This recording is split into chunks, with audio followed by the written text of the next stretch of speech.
Welcome to Deepika mom kitchen. ಎಲ್ಲರಿಗೂ ನಮಸ್ಕಾರ. ನಾನು ಪವಿತ್ರ.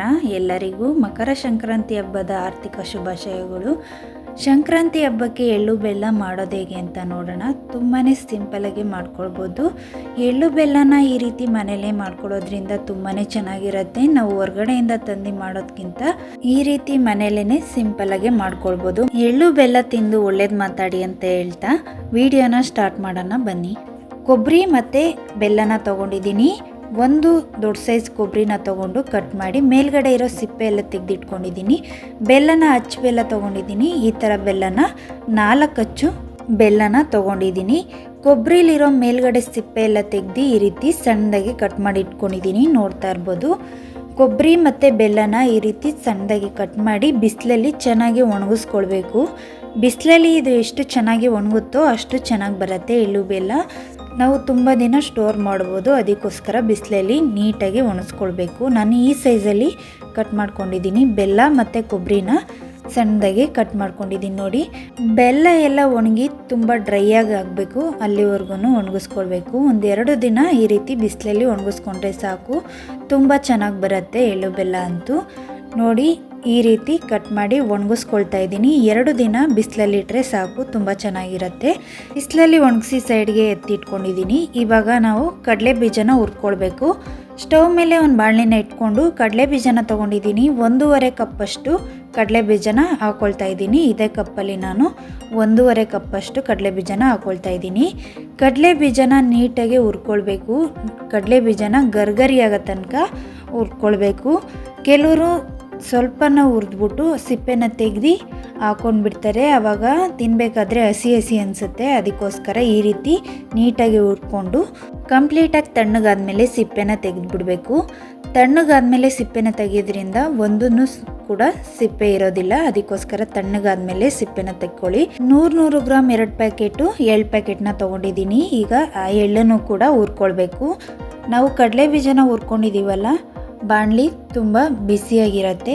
ಲೋ ಫ್ಲೇಮಲ್ಲಿ ಇಟ್ಕೊಂಡು ನೀಟಾಗಿ ಹುರ್ಕೊಳ್ಬೇಕಾಗುತ್ತೆ. ಸ್ವಲ್ಪ ಚಿಟಪಟ ಅಂದರೆ ಸಾಕು, ಆವಾಗ ತೆಗೆದುಬಿಡಬೇಕು. ಜಾಸ್ತಿ ಉರಿಬೇಕು ಅನ್ನೋ ಅವಶ್ಯಕತೆ ಇರೋದಿಲ್ಲ.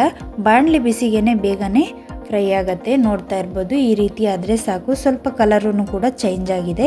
ಇವಾಗ ಇದನ್ನು ಕಂಪ್ಲೀಟಾಗಿ ತಣ್ಣಗಾಗೋದಕ್ಕೆ ಬಿಡಬೇಕು. ಇವಾಗ ಇದನ್ನು ಪ್ಲೇಟ್ಗೆ ಹಾಕ್ಕೊಳ್ತಾ ಇದ್ದೀನಿ. ನೋಡ್ತಾ ಇರ್ಬೋದು.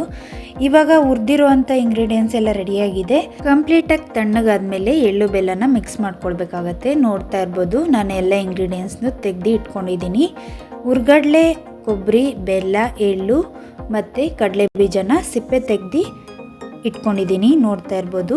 ಇವಾಗ ಒಂದು ಬೌಲ್ ಇಟ್ಕೊಂಡಿದ್ದೀನಿ. ಒಂದು ಚಿಕ್ಕದು ಕಪ್ಪನ್ನು ಕೂಡ ಇಟ್ಕೊಂಡಿದ್ದೀನಿ. ಈ ಕಪ್ಪಲ್ಲಿ ನಾನು ಮೆಜರ್ಮೆಂಟ್ ಪ್ರಕಾರ ಹಾಕ್ಕೊಳ್ತಾ ಇದ್ದೀನಿ. ಕೊಬ್ಬರಿನ 1 ಕಪ್ಪಷ್ಟು ಹಾಕ್ಕೊಳ್ತಾ ಇದ್ದೀನಿ. ನೋಡ್ತಾ ಇರ್ಬೋದು. ಕೊಬ್ಬರಿನೂ ಕೂಡ ತುಂಬ ಚೆನ್ನಾಗಿ ಒಣಗಿದೆ. ಬೆಲ್ಲನೂ ತುಂಬ ಚೆನ್ನಾಗಿ ಒಣಗಿದೆ. ಕೊಬ್ಬರಿನ ಯಾವ ಕಪ್ಪಲ್ಲಿ ಹಾಕ್ಕೊಂಡಿದ್ದೀನೋ ಅದೇ ಕಪ್ಪಲ್ಲಿ ಬೆಲ್ಲನೂ ಕೂಡ ಹಾಕ್ಕೊಳ್ತಾ ಇದ್ದೀನಿ. 1 ಕಪ್ ಹುರ್ಗಡ್ಲೆನ ಹಾಕ್ಕೊಳ್ತಾ ಇದ್ದೀನಿ. ಹುರ್ಗಡ್ಲೆನ ನೀವು ಕಡಿಮೆನೂ ಹಾಕ್ಕೊಳ್ಬೋದು. ನಾನು 1 ಕಪ್ ಹಾಕ್ಕೊಂಡಿದ್ದೀನಿ.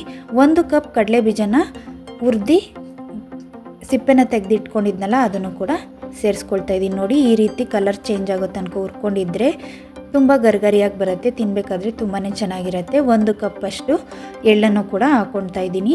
ಈ ಅಂಗಡಿಗಳಲ್ಲೆಲ್ಲ ಸಿಗುತ್ತಲ್ಲ, ಈ ಥರ ಪೆಪ್ಪರ್ಮೆಂಟ್ಗಳೆಲ್ಲ ಹಾಕಿರ್ತಾರೆ. ಅದು ನಿಮಗೆ ಜಾಸ್ತಿ ಇಷ್ಟ ಆಗೋದಾದರೆ ಜಾಸ್ತಿ ಹಾಕ್ಕೊಳ್ಬೋದು. ನಾನು ನಿಮಗೆ ತೋರಿಸೋದಕ್ಕೋಸ್ಕರ ಸ್ವಲ್ಪ ಹಾಕ್ಕೊಳ್ತಾ ಇದ್ದೀನಿ. ನನಗೆ ಇದೇನು ಅಷ್ಟೊಂದು ಇಷ್ಟ ಆಗೋದಿಲ್ಲ. ಅದಕ್ಕೋಸ್ಕರ ಕಡಿಮೆನೇ ಹಾಕ್ಕೊಂಡಿದ್ದೀನಿ. ನೀವು ಜಾಸ್ತಿ ಇಷ್ಟಪಡೋರು ಜಾಸ್ತಿನೂ ಕೂಡ ಹಾಕ್ಕೊಳ್ಬೋದು. ಇವಾಗ ಇದನ್ನು ಚೆನ್ನಾಗಿ ಮಿಕ್ಸ್ ಮಾಡ್ಕೊಳ್ಬೇಕು.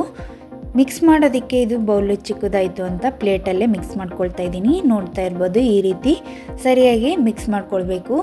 ಹೆಣ್ಮಕ್ಳು ಇರೋ ಮನೆಯಲ್ಲಿ ಎಳ್ಬಿರ್ತಾರಲ್ವ, ಅವ್ರ ಮನೆಗಳಲ್ಲಿ ಈ ರೀತಿ ಮಾಡಿಕೊಂಡು ಹಬ್ಬನ ಮಾಡೋದ್ರಿಂದ ತುಂಬಾ ಚೆನ್ನಾಗಿರುತ್ತೆ. ನಾವೇ ಮನೇಲಿ ತಯಾರಿಸಿ ಮಾಡೋದ್ರಿಂದ ತುಂಬಾ ಖುಷಿನೂ ಕೊಡುತ್ತೆ. ಇವಾಗ ನೋಡ್ತಾ ಇರ್ಬೋದು ಎಷ್ಟು ಚೆನ್ನಾಗಿ ಮಿಕ್ಸ್ ಮಾಡ್ಕೊಂಡಿದ್ದೀನಿ ಅಂತ.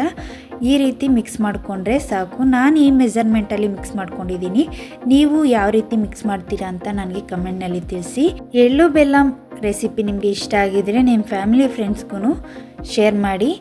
ಹೊಸದಾಗಿ ಯಾರೆಲ್ಲ ನಮ್ಮ ಚಾನಲ್ನ ನೋಡ್ತಾ ಇದ್ದೀರಾ ಪ್ಲೀಸ್ ಸಬ್ಸ್ಕ್ರೈಬ್ ಮಾಡ್ಕೊಳ್ಳಿ, ಬೆಲ್ ಬಟನ್ನ ಕ್ಲಿಕ್ ಮಾಡೋದನ್ನ ಮರಿಬೇಡಿ. ವಿಡಿಯೋನ ಮಧ್ಯ ಸ್ಕಿಪ್ ಮಾಡಿಬಿಡಿ, ಫುಲ್ ವಿಡಿಯೋನ ನೋಡಿ ನಮ್ಮ ಚಾನಲ್ಗೆ ಸಪೋರ್ಟ್ ಮಾಡಿ. ಇವಾಗ ನೋಡ್ತಾ ಇರ್ಬೋದು ಚೆನ್ನಾಗಿ ಮಿಕ್ಸ್ ಮಾಡ್ಕೊಂಡಿದ್ದಾಗಿದೆ. ಬೌಲ್ಗೆ ಹಾಕ್ಕೊಳ್ತಾ ಇದ್ದೀನಿ. ನೀವು ಕ್ವಾಂಟಿಟಿ ಜಾಸ್ತಿ ಕಡಿಮೆ ಮಾಡ್ಕೊಳ್ಬೋದು. ನಿಮಗೆ ತೋರಿಸೋದಕ್ಕೋಸ್ಕರ ನಾನು ಕಡಿಮೆ ಕ್ವಾಂಟಿಟಿಲಿ ಮಾಡ್ಕೊಂಡಿದ್ದೀನಿ. ನೀವು ಇದೇ ರೀತಿ ಜಾಸ್ತಿ ಕ್ವಾಂಟಿಟಿಲೂ ಮಾಡ್ಕೊಳ್ಬೋದು. ಇನ್ನು ಸ್ವಲ್ಪ ಮಿಕ್ಕಿದೆ ನೋಡ್ತಾ ಇರ್ಬೋದು. ಅದನ್ನು ನಾನು ಲಾಸ್ಟಲ್ಲಿ ಎಷ್ಟು ಬೇಕೋ ಅಷ್ಟನ್ನು ಮಿಕ್ಸ್ ಮಾಡ್ಕೊಳ್ತೀನಿ. ನೋಡಿದ್ರಲ್ಲ ಎಷ್ಟು ಸಿಂಪಲಾಗಿ ಮಾಡ್ಕೊಳ್ಬೋದು ಮನೇಲೇ ಅಂತ. ನೀವು ಒಂದ್ಸಲಿ ಇದೇ ರೀತಿ ಟ್ರೈ ಮಾಡಿ, ನಿಮಗೂ ಕೂಡ ತುಂಬಾ ಇಷ್ಟ ಆಗುತ್ತೆ. ಇದೇ ರೀತಿ ಯಾವುದಾದ್ರೂ ಹೊಸ ರೆಸಿಪಿ ಬೇಕು ಅಂದ್ರೂ ಕೂಡ ಕಮೆಂಟ್ನಲ್ಲಿ ತಿಳಿಸಿ, ಆದಷ್ಟು ಬೇಗ ಅಪ್ಲೋಡ್ ಮಾಡ್ತೀನಿ. ನೋಡಿದ್ರಲ್ಲ ಮನೇಲೇ ಎಷ್ಟು ಸಿಂಪಲ್ಲಾಗಿ ಎಳ್ಳು ಬೆಲ್ಲನ ಮಾಡ್ಕೊಳ್ಬೋದು ಅಂತ. ಈ ವಿಡಿಯೋ ನಿಮಗೆ ಇಷ್ಟ ಆಗಿದರೆ ಲೈಕ್ ಮಾಡಿ, ಶೇರ್ ಮಾಡಿ, ಸಬ್ಸ್ಕ್ರೈಬ್ ಮಾಡ್ಕೊಳ್ಳಿ. ನೆಕ್ಸ್ಟ್ ವಿಡಿಯೋದಲ್ಲಿ ಸಿಗ್ತೀನಿ. Thanks for watching.